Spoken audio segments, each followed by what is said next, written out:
Hey guys, welcome back to our YouTube channel. Hope you're all doing well. So in today's video, we will discuss the best business tablets of 2022. All the product links are given in the description below. So without further ado, let's jump straight into the video.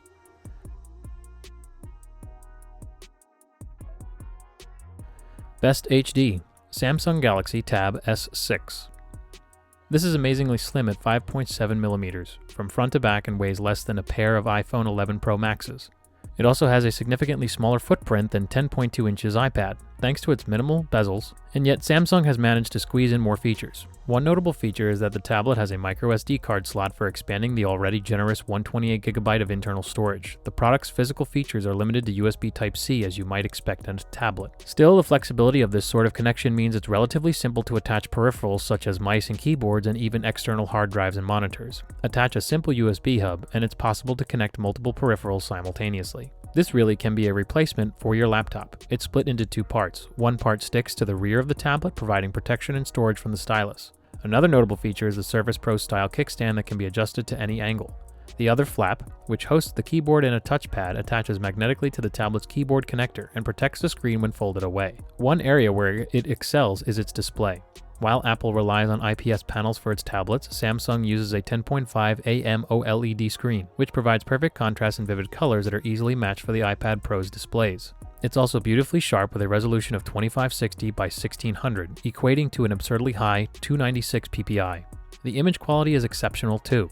Like most current Android devices, this gives you a selection of color profiles which tune the display for different color spaces. The natural option delivers a color range slightly wider than sRGB, offering 102.1% gamut coverage.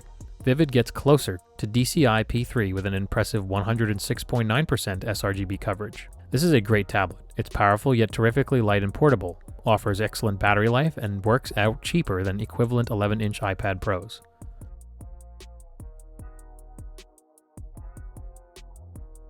Best for Apple users, iPad Pro. This has an XDR display on the 12.9-inch and only the 12.9-inch iPad Pro. Instead of a handful of backlights on most LCDs or self-illuminating pixels like OLEDs, this screen has 10,000 tiny LED backlights divided into 2,500 local dimming zones. It makes images look more affluent and more accurate than they do. Quality audio completes the luxurious media experience. It lacks a 3.5mm headphone jack. Still, the quad speakers deliver the best sound.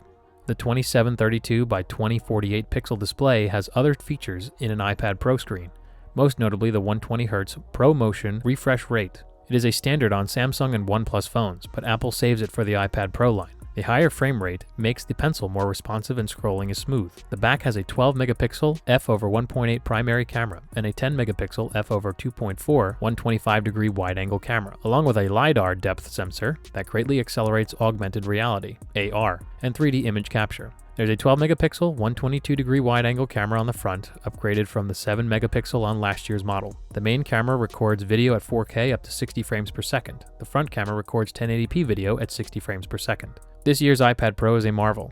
It's impeccably designed, with a screen that's better than your laptops, a pro-level processor, and 5G that's actually too fast for the cloud. It's also infuriatingly saddled with an OS that still embraces a 2012-era idea of tablet computing. The final result is a fantastic tablet that can't justify its luxury laptop level price, because you will need a computer running a non-tablet OS if you want to open more than 3 windows or use a second monitor.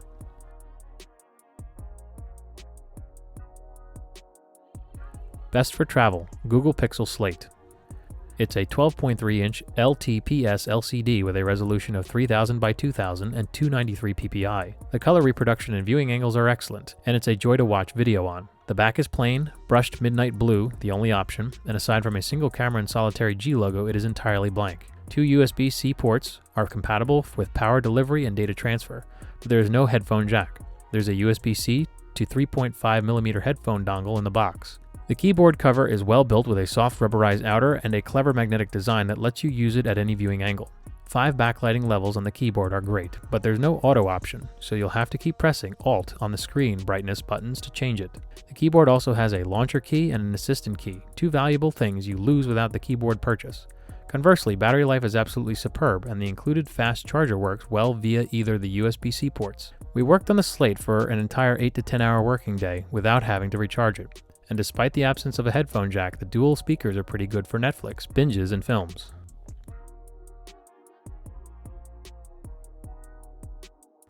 Best for creative professionals, Wacom Cintiq 16. It's a new budget-priced drawing display from Wacom. It has always done high-end pen displays. The high quality and features are a cut above the rest. The most significant difference is the screen itself. The resolution is 1920 by 1080. That's full HD, but the Pro is 4K, 3840 by 2160, so the Pro has twice as many pixels as is much crisper image. The Pro also has a laminated display. Wacom calls this optical bonding. Basically, it reduces the space between the glass your pen is drawing, on how and far below the glass your screen sits. Also, the texture they put on the screen is a film. On the Pros, it's an etched glass. It goes edge to edge. The most notable feature is definitely the pen here. You're getting Wacom's best pen on their lowest price Cintiq ever.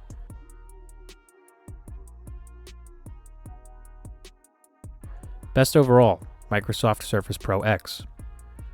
This is a hybrid-style tablet device from Microsoft. The 13-inch display has a 2880 by 19 by 20 resolution, and a 3:2 aspect ratio that looks fresher than other Surface devices on the market, thanks to slimming down the previously chunky bezels seen on the Surface Pro 7. It has 267 pixel per inch PPI, which works out to be the same as the Surface Pro 7, due to the differences in display size versus resolution. At the same time, the actual screen is bigger, and you're not getting a clearer image. You're also getting around 96% sRGB coverage and 450 nits of brightness, which is impressive but overshadowed by other similarly priced rivals on the market. Suppose you rein in your expectations a little, though. In that case, you can appreciate the Surface Pro X as a greater secondary device for creative professionals with access to other hardware.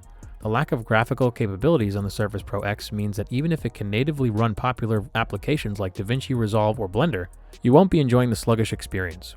Battery life was touted as a significant benefit of using the ARM-based device, and Microsoft promises on its website that the Surface Pro X can run for up to 15 hours. The design is pretty standard stuff for a Surface Pro tablet. You're getting two USB-C ports, which can be used to charge the device. If you don't have the magnetic Surface Connect, the charger to your hand, still neither USB-C ports nor Thunderbolt 4. So you'll be dependent on buying even more equipment locked into the Microsoft ecosystem for docking the device to additional displays. With this, it's safe to say that things still don't feel incredibly polished for Windows on ARM, but that doesn't mean you should write off the device entirely. Suppose you consider it as an optional tool to help support existing hardware in your kit.